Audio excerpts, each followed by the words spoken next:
স্থানীয়দের দাবি, জোয়ারের তোড়ে হাজার হাজার কাঁচা ঘরবাড়ি ধসে গেছে। আসসালামু আলাইকুম এবং নমস্কার এভরিওয়ান, কেমন আছেন আপনারা সকলে? আশা করি আপনারা সকলেই ভালো আছেন। দুঃখের সাথেই বলতে হচ্ছে যে আমি বেশ কিছুদিন যাবত সোশ্যাল মিডিয়াতে দেখতে পাচ্ছিলাম যে বাংলাদেশের চট্টগ্রামের অবস্থা বন্যার কারণে এতটাই ভয়াবহ, যেটা আসলে দেখলে খুবই খারাপ লাগে। তো বর্তমানে চট্টগ্রামের কি কি অবস্থা এবং কি কি হতে যাচ্ছে বা কি কি হচ্ছে, হ্যাঁ ভিউয়ার্সগণ, আজকে বিস্তারিত ইন ডিটেইলস সেটাই জানার চেষ্টা করবো। ভিউয়ার্সগণ, আজকে আমি সায়েন্স ভিডিও ইউটিউব চ্যানেল নিবেদিত খুবই গুরুত্বপূর্ণ একটা ভিডিওর উপর রিঅ্যাকশন দিতে যাচ্ছি। যে ভিডিওটার উপর রিঅ্যাকশন দিতে যাচ্ছি, ভিডিওটার শিরোনামটা আমি আপনাদেরকে পড়ে শোনাতে চাই। ভিডিওটার শিরোনামটা হচ্ছে, হায় আল্লাহ, চট্টগ্রামে বন্যা পরিস্থিতির অবনতি, বন্যার কারণে দাফন করার জায়গা নাই। ও মাই গড, সেটা বুঝতে পারছেন কতটা খারাপ অবস্থার মধ্যে রয়েছে চট্টগ্রামবাসী। তো ভিউয়ার্স, আমি রুবাই আছি আপনাদের সঙ্গে। Welcome to my YouTube channel show with Rubai. তাহলে চলুন আপনাদের সঙ্গে একসঙ্গে মিলে সায়েন্স ভিডিও ইউটিউব চ্যানেল নেবে তো আজকে সম্পূর্ণ ভিডিওটা দেখে বাংলাদেশের চট্টগ্রামের অবস্থা সম্পর্কে আরো বিস্তারিত বিষয় জেনে আসি। Let's get start. ডাল ডাল যা কিছু আছে সবকিছু পানিতে ডুবে।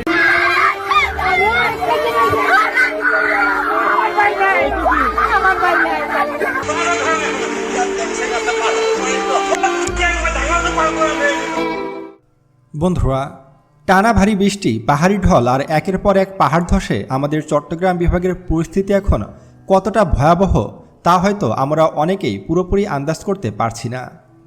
আপনারা হয়তো বুঝতেই পারছেন না যে আসলে চট্টগ্রামের অবস্থা বর্তমানে কতটা ভয়ঙ্কর। দেখতে দেখতে বন্যায় মৃতের সংখ্যা বেড়ে গিয়ে 50 জনে গিয়ে ঠেকেছে।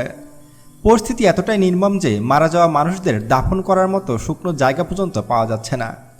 যেদিকে চোখ যায়, যতদূর পর্যন্ত চোখ যায়, শুধু পানি আর পানি। সম্প্রতি সামাজিক যোগাযোগ মাধ্যমে একটি ছবি ভীষণভাবে ভাইরাল হয়েছে। ছবিটা দেখলে সত্যি কলিজাটা কেঁপে ওঠে। বন্যায় সদ্য দাফন করা একটা মরাদেহ পানিতে ভেসে উঠেছে এবং সেই মরাদেহটি বন্যার পানিতে ভেসে বেড়াচ্ছে। এ বন্যায় শুধু যে 50 জন মানুষ মারা গেছে তা কিন্তু নয়। একই সাথে চট্টগ্রাম বিভাগের 5টি জেলায় প্রায় 20 লক্ষ মানুষ চরমভাবে ক্ষতিগ্রস্ত। মাইলের পর মাইল এখন পানির নিচে তলিয়ে গেছে। ঘরবাড়ি, রাস্তাঘাট, মসজিদ, মাদ্রাসা সব কিছু ডুবে গেছে। মানুষের স্বাভাবিক জীবনযাপন পুরোপুরি থমকে গেছে। তবে এখানে একটা বিষয় আমাদের সবারই একটু খেয়াল করা দরকার। 2024 সালে যখন দেশে বন্যা হয়েছিল তখন কিন্তু আমরা প্রতি সেকেন্ডে সেকেন্ডে খবরের আপডেট পাচ্ছিলাম। টিভি, ফেসবুক, ইউটিউব সব জায়গায় শুধু বন্যার কথাই বলা হচ্ছিল। আর সে কারণে হয়তো দেশের আনাচে কানাচে থেকে হাজার হাজার মানুষ বন্যার্তদের সাহায্য করার জন্য ছুটে এসেছিল। শুধু তাই নয়, বাংলাদেশের অনেক বড় বড় কন্টেন্ট ক্রিয়েটর থেকে শুরু করে অনেক বড় বড় এমপি মন্ত্রী থেকে শুরু করে গণ্যমান্য ব্যক্তিবর্গ সবাই কিন্তু বন্যার্তদের সাহায্য করার জন্য ছুটে এসেছিল। কিন্তু এইবার এত বড় একটা বিপর্যয় ঘটে গেল, এত এত মানুষ ঘরবাড়ি হারিয়েছে, রাস্তায় বসলো, অথচ আমাদের দেশের মূলধারার মিডিয়াগুলো সেভাবে কোনো খবরই দেখাচ্ছে না। যারা বন্যা কবলিত এলাকা থেকে দূরে আছেন তারা তো আসল পরিস্থিতিটা ঠিকমতো জানতেই পারছেন না। আর এই মিডিয়ার অবহেলা আর নিরাপত্তার কারণে আজকে প্রায় 20 লক্ষ অসহায় মানুষ সাহায্য পাওয়া থেকে বঞ্চিত হচ্ছে। একই সাথে গতবারের বন্যায় রাজনৈতিক দলগুলোর যে তৎপরতা দেখা গেছিল, এবার কিন্তু সেটা একদমই চোখে পড়ছে না। অত্যন্ত দুঃখের সাথে বলতে হচ্ছে যে সরকার দলীয় কোনো বড় নেতাকে এখনও পর্যন্ত ক্ষতিগ্রস্ত এলাকায় গিয়ে মানুষের পাশে দাঁড়াতে দেখা যায়নি। গতবার তো এনসিপির সার্জিস আলম থেকে শুরু করে হাসানাত আবদুল্লাহ সবাই বন্যার্তদের জন্য সাহায্য তুলছিল। প্রায় 12 কোটি টাকা সাহায্য তুলছিল তারা, কিন্তু সেই টাকার তারা হিসাব দিতে পারেনি। আর এ কারণে এবার হাসানাত সার্জিসকে কেউই বিশ্বাস করছে না। যদিও বিরোধী দলের নেতা জামাতে আমির নিজে গিয়ে বন্যার্তদের খোঁজখবর নিয়েছেন এবং তিনি যদি খোঁজখবর না নিতেন তবে হয়তো দেশবাসী জানতেই পারত না যে চট্টগ্রাম বিভাগের মানুষগুলো আসলে কতটা কষ্টের মধ্য দিয়ে দিন পার করছে। এদিকে দুর্যোগ ব্যবস্থাপনা ও ত্রাণ মন্ত্রণালয় থেকে সর্বশেষ যে সরকারি প্রতিবেদন দেওয়া হয়েছে সেখান থেকে জানা গেছে সবচেয়ে বেশি মানুষের মৃত্যু হয়েছে কক্সবাজারে। সেখানে মোট 18 জন মারা গেছেন, যার মধ্যে 16 জনই হলেন আশ্রয় নেওয়া রোহিঙ্গা শরণার্থী। এছাড়াও চট্টগ্রামে 10 জন, বান্দরবনে 7 জন এবং রাঙ্গামাটিতে 4 জন পাহাড়ধস ও পানিতে ডুবে মারা গেছে। চট্টগ্রাম জেলা প্রশাসনের তথ্য অনুযায়ী গত কয়েকদিনের একটানা ভারী বর্ষণ আর পাহাড়ি ঢলে জেলার 16টি উপজেলা এবং চট্টগ্রাম সিটির বিভিন্ন এলাকায় প্রায় 2 লক্ষেরও বেশি পরিবার সরাসরি ক্ষতিগ্রস্ত হয়েছে। 176টি ইউনিয়ন ও পৌরসভা এখন পুরোপুরি বন্যার পানির নিচে ডুবে গেছে। পরিস্থিতি সামাল দিতে প্রশাসন থেকে শুরু করে 673টি আশ্রয়কেন্দ্র খোলা হয়েছে। সারা দেশে এ পর্যন্ত প্রায় 1000-এরও বেশি আশ্রয়কেন্দ্র খোলা হয়েছে। এসব আশ্রয়কেন্দ্রে প্রায় 24,000 পরিবার এসে মাথা গুঁজেছে, কিন্তু তারা পর্যাপ্ত খাবার বা বিশুদ্ধ পানি কিছুই পাচ্ছে না। আর যারা নিজেদের ঘরবাড়ি ছেড়ে এই আশ্রয়কেন্দ্রগুলোতে আসতে পারেনি, চারদিকে পানিবন্দী হয়ে ঘরে আটকে আছে, তাদের অবস্থা তো আরও করুণ, আরও শোচনীয়। যদিও বন্যার্তদের সাহায্যের জন্য সরকার 700 টন চাল আর 6 কোটি টাকা বরাদ্দ দিয়েছে, কিন্তু সত্যি কথা বলতে এত লাখ লাখ মানুষের ক্ষয়ক্ষতির তুলনায় এই সরকারি সাহায্য সাগরের মধ্যে এক ফোঁটা পানির মতো।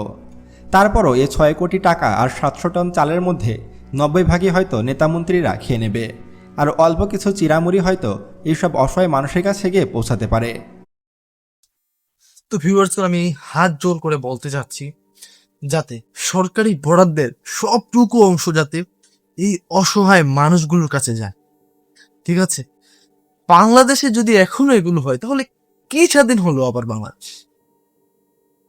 এখন হয়তো অনেকেই আবার বলবে যে শেখ হাসিনা আমলই তো ভালো ছিল। কিছু বলার নেই, হাত জোর করে বলবো, মানে আমার ভিডিওটা কতটুকু পর্যন্ত যাবে আমি জানি না। রিকোয়েস্ট, যদি কোনো এমপি মন্ত্রীর সামনেও যায় বাংলাদেশের, যদি কারো মাথার মধ্যে এরকম কিছু থাকে যে এখান থেকে কিছু সরাবে, আমি রিকোয়েস্ট করব অন্তত পক্ষে না, এটা কখনই করবেন না। কারণ যারা এই পরিস্থিতির মধ্যে রয়েছে তারা বুঝতে পারে যে এক মুঠো ভাতের মূল্য কতটুকু, এক গ্লাস বিশুদ্ধ পানির মূল্য কতটুকু। প্লিজ দয়া করে কেউ অনৈতিক কাজগুলো করবেন না, এবং যাতে খুব ভালোভাবে পর্যবেক্ষণ করা হয় যাতে সব ত্রাণ, মানে যারা বিপদে রয়েছে তারা যেতে পায়। বিশেষ করে যারা একেবারে প্রত্যন্ত জায়গায় রয়েছে তারা যাতে ঠিকঠাকভাবে পায়। ঠিক আছে, এমন কিছু জায়গা রয়েছে যেখানে হয়তো মানুষ সচরাচর যেতে পায়। ঠিক আছে, গত বন্যায় আমি দেখেছিলাম বাংলাদেশের সোশ্যাল মিডিয়ার অনেক ভিডিওতে সবাই একই জায়গায় যাচ্ছে, কিন্তু একেবারে গভীরে খুব কম মানুষই যাচ্ছে। আপনাদের কাছে রিকোয়েস্ট, অবশ্যই ত্রাণ নিয়ে গেলে গভীরেও যাওয়ার চেষ্টা করবেন। চেষ্টা না, আপনারা অবশ্যই যান দয়া করে। তাহলে চলুন বাকি অংশটা দেখে আসি। দেশের সাধারণ মানুষের আর স্বেচ্ছাসেবী সংগঠনগুলো যদি নিজ উদ্যোগে এগিয়ে না আসে, তবে এই বিশাল জনগোষ্ঠীর দুঃখ কষ্ট দূর করা কোনোভাবে আর সম্ভব হবে না। পুরো চট্টগ্রাম বিভাগের মধ্যে সবচেয়ে খারাপ অবস্থা এখন সাতকানিয়া আর বাঁশখালী উপজেলার। এই দুইটি উপজেলাতেই শুধু 7 লাখেরও বেশি মানুষ পানির নিচে বন্দী হয়ে আছেন। গতকাল বাঁশখালীর বাহারছড়া ইউনিয়নের আকস্মিক বন্যার স্রোতে ভেসে গিয়ে আশিক এবং মিরাজ নামের 2 তরতাজা তাজা পান ঝরে গেছে। এছাড়াও আরও অনেক মানুষ বন্যার পানিতে হারিয়ে গেছে, যাদের কোনো খোঁজখবরও পাওয়া যাচ্ছে না, হয়তো তারা আর বেঁচে নেই। এদিকে স্থানীয় মানুষেরা অভিযোগ করছেন, দুর্গম উপকূলীয় অঞ্চলের অনেক ইউনিয়নে এখনও পর্যন্ত কোনো ধরনের সরকারি বা বেসরকারি ত্রাণ পৌঁছায়নি। এলাকায় কোনো বিদ্যুৎ নেই, মোবাইল নেটওয়ার্কও পুরোপুরি বন্ধ, ফলে যোগাযোগ ব্যবস্থা একদম ভেঙে পড়েছে। ফলে কার কী ক্ষতি হলো, কে বেঁচে আছে বা কে মারা গেল, তার সঠিক কোনো হিসাবও এখনও পাওয়া যাচ্ছে না। একদিকে ভারী বর্ষণ, অপরদিকে ভারত তাদের বাঁধ খুলে দিয়েছে, অন্যদিকে পাহাড়ি ঢল। সব কিছু মিলিয়ে বর্তমানে কক্সবাজার ও চট্টগ্রামের অবস্থা এক প্রকার ভয়াবহ। এছাড়াও চট্টগ্রাম কক্সবাজার মহাসড়কের সাতকানিয়া অংশটি গত বৃহস্পতিবার থেকেই পানির নিচে তুলে গেছে। বর্তমানে খুব ঝুঁকিপূর্ণভাবে কিছু যানবাহন চললেও পানি আরেকটু বাড়লে সারা দেশের সাথে কক্সবাজারের যোগাযোগ পুরোপুরি বন্ধ হয়ে যাবে। সাঙ্গু আর ডলু নদীর পানি বিপদসীমার অনেক উপর দিয়ে প্রবাহিত হয়ে সাতকানিয়া, বাজালিয়া, কেউচিয়া, শাহাদা, কালিয়াস, ধর্মপুর, খাগড়িয়া, আমলাইশ, টেমসা, নলুয়া, চরতি ও পুরানগড় ইউনিয়নকে একদম ভাসিয়ে নিয়ে গেছে। মানুষের পাকা ঘর, কাঁচা ঘর, ফসলি জমি, মাছের ঘের, বাজার সব কিছু এখন পানির নিচে। চারদিকে শুধু পানি আর পানি। এখানে এখন যাতায়াতের একমাত্র মাধ্যম হয়ে দাঁড়িয়েছে নৌকা বা ভেলা। চারদিকে শুধু পানি আর পানি, অথচ এক ফোঁটা খাওয়ার মতো বিশুদ্ধ পানিও নেই। খাবার ও বিশুদ্ধ পানির তীব্র সংকট এখন ঘরে ঘরে। শাহাদা ইউনিয়ন পরিষদের চেয়ারম্যান মোহাম্মদ মুর্শিদুর রহমান জানিয়েছে, তার ইউনিয়নের অন্তত 5টি ওয়ার্ড এখন পুরোপুরি পানির নিচে তলিয়ে গেছে। প্রায় 2,500 পরিবার মারাত্মকভাবে ক্ষতিগ্রস্ত হয়েছে। উপজেলা প্রশাসন থেকে 1 টন চাল দেওয়া হলেও চারদিকে এত পানি যে সেই পানির কারণে চাল এখনও এলাকায় নিয়ে আসা সম্ভব হয়নি। অন্যদিকে সাতকানিয়া উপজেলা নির্বাহী কর্মকর্তা খন্দকার মাহমুদুল হাসান জানিয়েছেন, প্রায় 5 লাখেরও বেশি মানুষ এখন পানিবন্দী অবস্থায় দিন কাটাচ্ছে সেখানে। উপজেলার অর্ধেক কৃষিজমি বন্যায় নষ্ট হয়ে গেছে। রাস্তাঘাট ডুবে যাওয়া আর মোবাইল নেটওয়ার্ক না থাকায় দুর্গম এলাকাগুলোতে পৌঁছানো এখনও প্রশাসনের জন্য সবথেকে বড় চ্যালেঞ্জ হয়ে দাঁড়িয়েছে।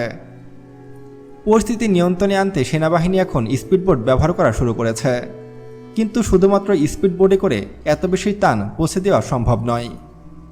ঠিক এরকম ভয়াবহ অবস্থা এখন বাঁশখালীতেও। সেখানকার 14টি ইউনিয়নের সবকটিতেই বন্যার পানি ঢুকে পড়েছে। জোয়ারের পানির কারণে খানখানাবাদ, কাতরিয়া, বাহারছড়া, গন্ডামারা, শেখেরখিল, সরল, সোনুয়া আর গুনাঘাড়ি ইউনিয়নের অবস্থা আরও বেশি ভয়াবহ হয়েছে। স্থানীয়দের দাবি, জোয়ারের তোড়ে হাজার হাজার কাঁচা ঘরবাড়ি ধসে গেছে। গত 3 দিন ধরে পুরো এলাকা বিদ্যুৎহীন। বিশুদ্ধ পানি, শিশুদের দুধ বা খাবার বা জরুরি ওষুধের মতো অভাব এখন দেখা দিয়েছে পুরো এলাকা জুড়ে। চট্টগ্রামের এই 2টি উপজেলা ছাড়াও ফটিকছড়ি, রাজন, হাটহাজারী, মিরসরাই এবং আনোয়ারা উপজেলার নিম্ন অঞ্চলেও বন্যার পানি ঢুকে পড়েছে। এতে হাজার হাজার মানুষের বসতঘর, শত শত একর কৃষিজমি এবং কোটি কোটি টাকার মাছ পানিতে ভেসে গেছে। এদিকে কক্সবাজার জেলার অবস্থাও কোনো অংশে কম নয়। বন্যায় সেখানে প্রায় 6 লাখ মানুষ ক্ষতিগ্রস্ত হয়েছেন। সবথেকে বেশি ক্ষতি হয়েছে চকরিয়া আর মাতামুহুরী নদী সংলগ্ন এলাকায়। চকরিয়ায় 18টি ইউনিয়ন এবং একটি পৌরসভা প্লাবিত হওয়ায় প্রায় 3 লাখ মানুষ এখন পানিবন্দী। রাস্তাঘাট তলিয়ে যাওয়ায় স্বাভাবিকভাবে জীবনযাত্রা পুরোপুরি অচল হয়ে গেছে। বন্যার নোংরা পানিতে সব নলকূপ ডুবে গেছে, যার কারণে নিরাপদ খাবার ও নিরাপদ পানির তীব্র হাহাকার শুরু হয়েছে। বহু এলাকায় মানুষের কোমর থেকে বুক সমান পানি, রান্নাঘরগুলো পানির নিচে তলিয়ে যাওয়ায় হাজার হাজার পরিবার গত কয়েকদিন ধরে উনুন ধরাতে পারছে না, না খেয়ে কাটছে তাদের দিন। চট্টগ্রামের পাশাপাশি দেশের অন্যান্য এলাকাতেও বন্যা দেখা দিয়েছে। ভারত খুলে দিয়েছে তাদের ফারাক্কা বাঁধ। সব কিছু মিলিয়ে বাংলাদেশের অবস্থা এখন ভয়াবহ। তাই এখন সকলেরই উচিত হবে এ বন্যার্থদের পাশে এগিয়ে আসার জন্য। কেউ আর দেরি করবেন না। যার যতটুকু সামর্থ্য আছে সবাই এই বন্যাবাসী, এই বানভাসী মানুষদের জন্য এগিয়ে আসেন। চট্টগ্রাম ও কক্সবাজার ছাড়াও সারা দেশের বন্যার সকল খবরাখবর সবার আগে পেতে আমাদের সঙ্গেই থাকুন। আল্লাহ হাফেজ। তো ভিউয়ার্স, সম্পূর্ণ ভিডিওটা তো আপনারা দেখতেই পেলেন। আশা করি আপনারা বিস্তারিত সবকিছুই বুঝতে পেরেছেন, জানতে পেরেছেন, এবং আমিও বিস্তারিত সবকিছু জানতে পারলাম, দেখতে পারলাম এবং বুঝতে পারলাম। সত্যি বলতে চট্টগ্রামের অবস্থা, কক্সবাজারের অবস্থা খুবই খারাপ, হ্যাঁ, এবং খুবই ভয়াবহ। আপনি হয়তো শুকনো জায়গায় আছেন, এই জন্যই হয়তো আপনি ভিডিওটা দেখতে পারছেন, ঠিক আছে? আপনি যদি বাংলাদেশ থেকে দেখে থাকেন আমার এই ভিডিওটা, আপনি একবার ভাবুন যে আপনি বন্যার কারণে একটা জায়গায় আটকে গিয়েছেন, সেখানে বিশুদ্ধ পানি নেই, খাওয়ার মতো খাবার নেই, এবং ধরুন আপনার কাছে ছোট বাচ্চা রয়েছে আপনার ঘরে। একবার ভাবুন আপনার ঘরে অসুস্থ মা রয়েছে, পর্যাপ্ত ঔষধ নেই। 1 দিন, 2 দিন, 3 দিন, কতদিন আপনি পানি ছাড়া থাকতে পারবেন? কতদিন না খেয়ে থাকতে পারবেন? কতদিন ওষুধ ছাড়া আপনি আপনার মাকে রাখতে পারবেন? ঠিক, আপনি যদি এগুলো ভাবেন ঠান্ডা মাথায়, তাহলে বিষয়টা বুঝতে পারবেন যে আসলে বন্যার কারণে কি অবস্থা হচ্ছে মানুষের।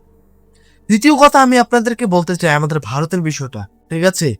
আমাদের ভারত রিসেন্টলি একটা বাঁধ যে খুলে দিয়েছে, এই বিষয়টা সম্পর্কে আমি কি বলবো, জানার পরে খুবই খারাপ লাগছে।